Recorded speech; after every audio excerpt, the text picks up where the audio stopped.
Assalamualaikum warahmatullahi wabarakatuh. Perkenalkan, nama saya Yulia Rantika, NIM 1920602126. Saya dari kelompok 9. Di sini kami akan mempresentasikan hasil diskusi kelompok kami yang berjudul Studi Kasus 1, Zakat sebagai sumber PAD di Provinsi Aceh, dan Studi Kasus 2, Wakaf Uang.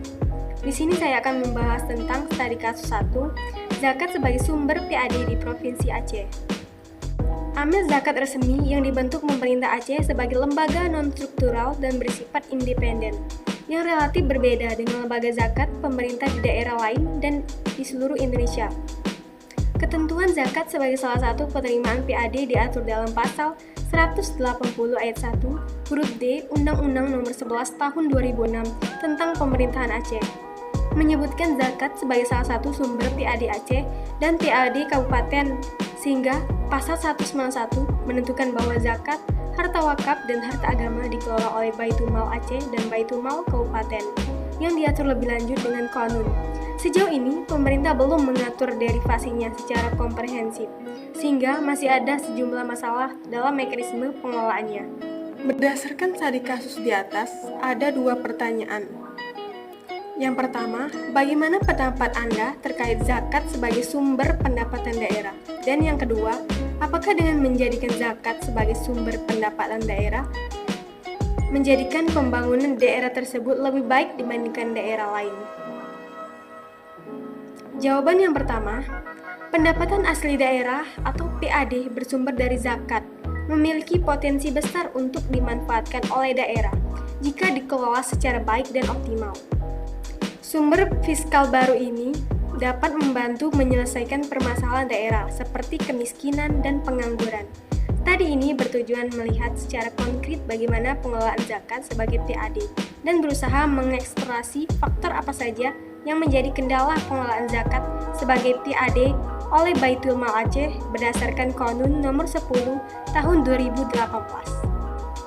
Ada perbedaan pandangan dalam merespon implementasi zakat sebagai PAD. Tanggapan pertama mendukung karena sesuai dengan kekhususan Provinsi Aceh yang diatur dalam Undang-Undang Nomor 11 Tahun 2006 tentang Pemerintahan Aceh. Tanggapan lainnya menolak karena dapat memberatkan umat Islam jika dibebankan dua kewajiban sekaligus untuk membayar pajak dan zakat. Kebijakan sebagai PAD sendiri masih menimbulkan multitafsir sehingga menjadi kendala dalam pelaksanaannya. Selain fakta lapangan yang menunjukkan kontribusi zakat dalam pendapatan asli daerah masih relatif kecil. Jawaban yang kedua, setiap kenaikan pendapatan zakat sebagai sumber PAD sebesar 1% akan menaikkan indeks pembangunan manusia atau IPM sebesar 1,14%, dengan asumsi variabel lain dianggap konstan. Oleh karena itu, zakat sebagai sumber PAD memberikan pengaruh yang positif bagi peningkatan indeks pembangunan manusia di 12 kabupaten Provinsi Aceh. Namun zakat yang produktif akan lebih meningkatkan kesejahteraan masyarakat dan berdampak kepada IPM daripada zakat konsumtif. Perbandingan sejumlah indikator di setiap provinsi menunjukkan bahwa Kota Banda Aceh sebagai ibu kota provinsi memiliki pemasukan zakat dan indeks pembangunan manusia yang lebih besar dari kabupaten lainnya. Sementara itu, Kabupaten Aceh Selatan memperoleh rata-rata angka harapan hidup paling rendah, yaitu sebesar 63,51 tahun. Artinya, bayi yang lahir 3 tahun terakhir tersebut dapat hidup selama usia 63-64 tahun. Rata-rata harapan lama sekolah yang terendah selama periode 2014-2016 dipegang oleh Kabupaten Aceh Timur, yaitu 12,21 tahun setingkat tamat SMA, dan rata-rata RLS yang terendah baik secara Provinsi Aceh 8,78 tahun maupun Indonesia 7,84 tahun. Berada di Kabupaten Gayo Lues yaitu sebesar 7,7 tahun atau hanya menyelesaikan jenjang sekolah sampai kelas 1 sekolah menengah pertama atau SMP. Hal ini salah satunya disebabkan oleh akses pendidikan yang masih sulit dijangkau. Kabupaten Similue merupakan kabupaten dengan rata-rata pengeluaran per kapita terendah, yaitu sebesar 6.275 juta. Penurunan daya beli menjadi penyebabnya, karena pendapatan masyarakat di daerah ini rendah. Hal ini diakibatkan oleh kurangnya lapangan usaha, sehingga jika penghasilannya terbatas, barang-barang yang mampu dibeli juga terbatas. Oleh karena itu, Peningkatan penerimaan zakat sebagai sumber pendapatan asli daerah dapat meningkatkan indeks pembangunan manusia, baik dari segi kesehatan, pendidikan, dan pendapatan masyarakat. Hal ini dapat terjadi jika dilihat dari potensi penerimaan zakat yang begitu besar, sehingga beberapa daerah yang tidak memiliki sumber PAD yang besar dapat menggunakan zakat sebagai penopang PAD. Mungkin itu saja yang dapat saya sampaikan. Wassalamualaikum warahmatullahi wabarakatuh. Assalamualaikum warahmatullahi wabarakatuh. Perkenalkan, nama saya Adelia Larasati, NIM 1920602103. Di sini kami akan membahas hasil diskusi dari kelompok kami yang berjudul, yang pertama ada studi kasus tentang zakat sebagai sumber PAD di Provinsi Aceh, dan studi kasus kedua mengenai wakaf uang. Baiklah, di sini saya akan membahas tentang studi kasus yang kedua mengenai wakaf uang. Presiden Joko Widodo meresmikan Gerakan Nasional Wakaf Uang pada Senin 25 Januari 2021. Kegiatan ini ditujukan untuk meningkatkan realisasi wakaf uang. Potensi wakaf di Indonesia sangat besar, baik wakaf benda tidak bergerak maupun benda bergerak, termasuk wakaf uang. Potensi aset wakaf setiap tahunnya mencapai angka 2000 triliun, sementara potensi wakaf uang bisa menembus sampai dengan angka 188 triliun Badan Wakaf Indonesia. Oleh karena itu, beliau meminta agar pemanfaatan wakaf tidak hanya terbatas untuk tujuan ibadah, tetapi juga sosial dan ekonomi. Peluncuran Gerakan Nasional Wakaf Uang hari ini menjadi bagian penting, bukan hanya meningkatkan awareness, kepedulian, literasi, dan edukasi masyarakat terhadap ekonomi dan keuangan syariah, tetapi sebagai upaya memperkuat rasa kepedulian dan solidaritas sosial untuk mengatasi kemiskinan dan ketimpangan sosial, ujar Jokowi. Berdasarkan kasus di atas, ada pertanyaan di antaranya mengenai pertanyaan optimisme Anda dengan adanya gerakan yang diluncurkan oleh Presiden Jokowi mengenai wakaf uang. Tentunya ada kelebihan dan kekurangan.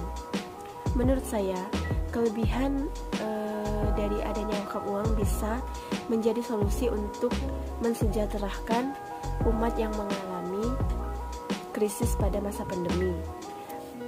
Dan kekurangan dari adanya wakaf uang ini bisa menjadi penyelewengan dalam pengelolaan dan pemanfaatan wakaf uang.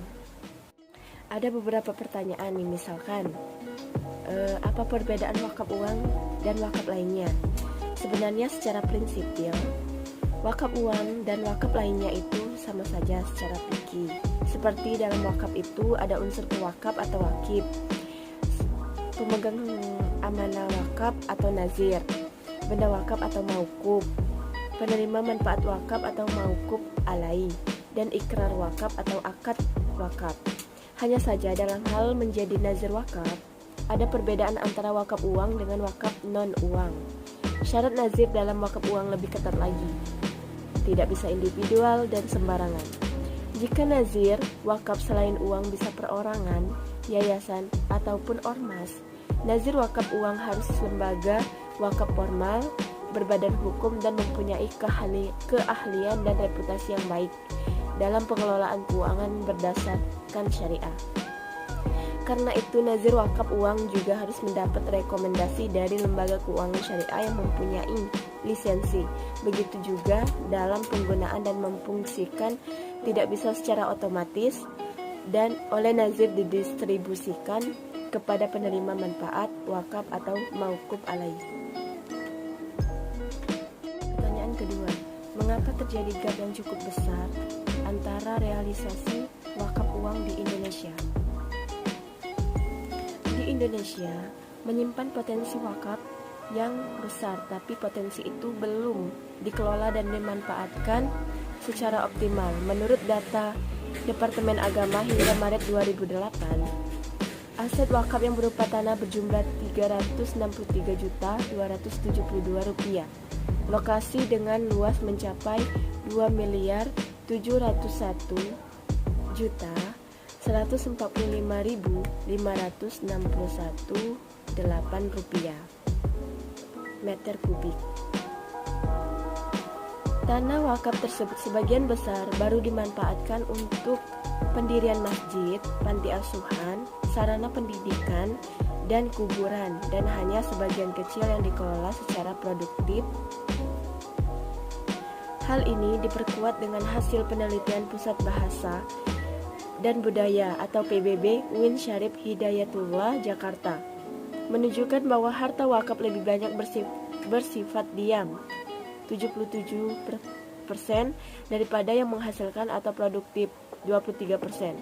Temuan lain menunjukkan pemanfaatan terbesar harta wakaf adalah masjid 79% daripada peruntukan lainnya, dan lebih banyak berada di wilayah pedesaan 59% daripada perkotaan 41%. Artinya bahwa tanah wakaf yang cukup luas itu belum memberikan manfaat produktif, melainkan sebagian besar masih dipergunakan untuk keperluan konsumtif. Tanah wakaf seluas Rp270.114,56 hektar akan memberikan manfaat yang lebih besar apabila dipergunakan untuk kepentingan produktif seperti rumah sakit, pusat bisnis, pertanian, perkebunan, dan lain-lain. Potensi wakaf di atas belum termasuk potensi wakaf benda tak bergerak. Misalnya wakaf uang. Wakaf uang ini merupakan implementasi produk baru dalam sejarah perekonomian Islam yang dipelopori oleh Muhammad Abdul Manan di Bangladesh. Wakaf uang mendapat perhitungan serius karena memiliki akar panjang dalam sejarah Islam. Sebagai instrumen keuangan, wakaf uang merupakan produk baru dalam sejarah perbankan Islam. Pemanfaatan wakaf uang yang dipelopori Manan dibedakan menjadi dua, yaitu pengadaan barang privat atau barang sosial. Karena itu wakaf uang membuka peluang yang unik bagi penciptaan investasi di bidang keagamaan, pendidikan, dan pelayanan sosial. Tabungan dari warga yang berpenghasilan tinggi dapat dimanfaatkan melalui pertukaran sertifikat wakaf uang. Namun, potensi wakaf yang besar ini belum dapat dimanfaatkan sebaik-baiknya. Selain itu, pemanfaatan wakaf masih lebih banyak digunakan untuk bidang sosial, peribadatan, yaitu untuk menyediakan masjid, madrasah, dan makam, ujarnya.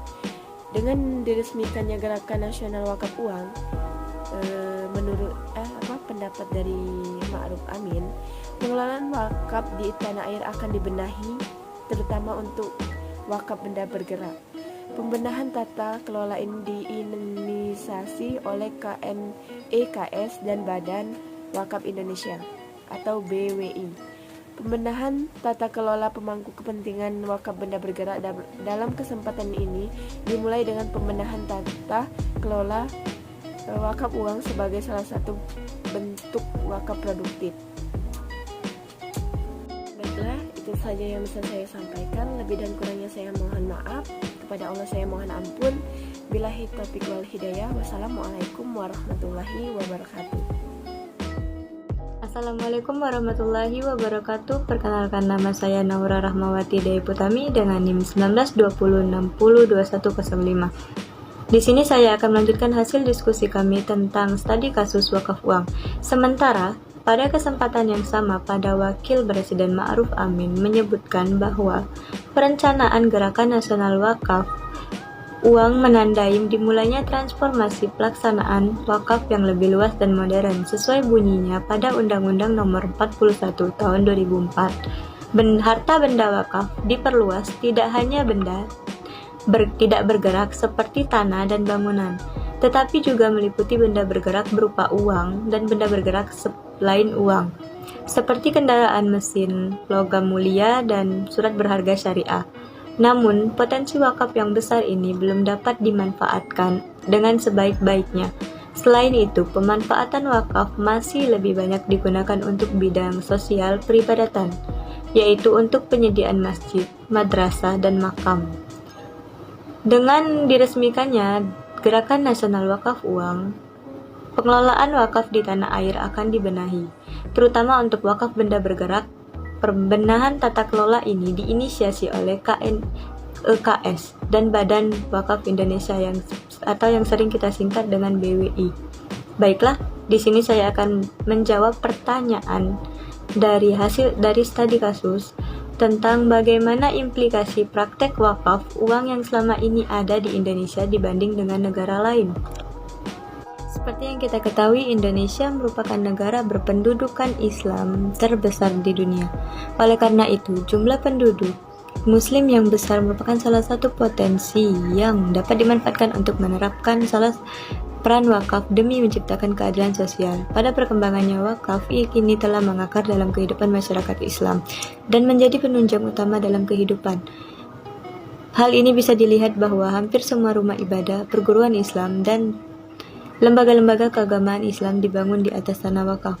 Dan satu kemajuan yang sangat signifikan bagi umat Islam ketika dikeluarkannya Undang-Undang Perwakafan yaitu Undang-Undang Nomor 41 Tahun 2004. Dan seperti yang kita ketahui, praktik wakaf telah dikenal sejak awal Islam. Di berbagai negara yang perwakafannya sudah berkembang dengan baik, wakaf merupakan salah satu pilar. Perkembangan wakaf tidak hanya terjadi pada negara-negara muslimnya saja, tetapi terjadi pada negara-negara sekuler, merupakan di mana sebuah negara menjadi netral dalam permasalahan